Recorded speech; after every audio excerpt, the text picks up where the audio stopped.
नमस्कार मंडळी. सकाळची सुरुवात झाली मस्त ब्लॅक कॉफीने, कारण व्यायाम वगैरे सगळंच बंद आहे आता पायामुळे. नंतर मी गेले हॉस्पिटलला, कारण माझ्या पायाला खूप जास्त सूज आलेले आहे, दुखत आहे, कारण हालचाल होती माझ्याकडून, म्हणजे मला एका जागेवर काय बसवत नाही कामामुळे. त्यानंतर मला घ्यावं लागली नवीन चप्पल, कारण पायामध्ये शूज चप्पल वगैरे जुनं काहीच बसत नाही. आता पायाला खूप जास्त सूज आहे, पण मला इथे चप्पलही भेटली नाही. परत नंतर म्हणलं दुकानात कसं महागारी यावं ना आता मोकळ्या हाताने, मग म्हणलं दुसरं काहीतरी थोडंसं ठेवा, म्हणजे जे मला पाहिजे होतं ते भेटलं मला दुसरं सामान, पण चप्पल काही भेटलेली नाहीये.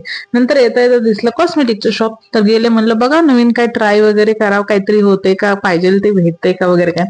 नंतर एवढा ट्राय करून मला एक शेड आवडला आणि मी तो घेतला. आता ह्याच्यावर मला एक गोष्ट आवडली की आमच्या बिझी मॅनला, म्हणजे मला ऐकायला भेटतं सारखं की तुला कदर नाहीये माझी. हा, आता म्हणजे त्यांना मी सांगू कसं की मी एक ड्रेस घेण्यासाठी किंवा एक लिपस्टिकचा शेड घेण्यासाठी किंवा एक क्लेचर घेण्यासाठी, म्हणजे मी किती विचार करते, म्हणजे त्यांनी विचार करायला पाहिजे की ह्यांना मी पसंत केलंय, म्हणजे मी किती विचार केलाच नाही, किती स्पेशल आहेत माझ्यासाठी.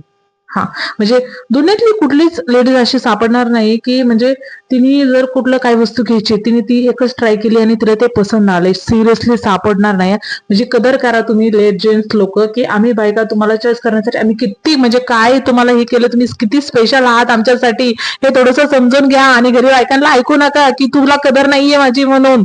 सिरियसली सांगते, मी भी घरी सांगते, सांगितलं ऐकलं तर ऐकलं. चलो बाय बाय.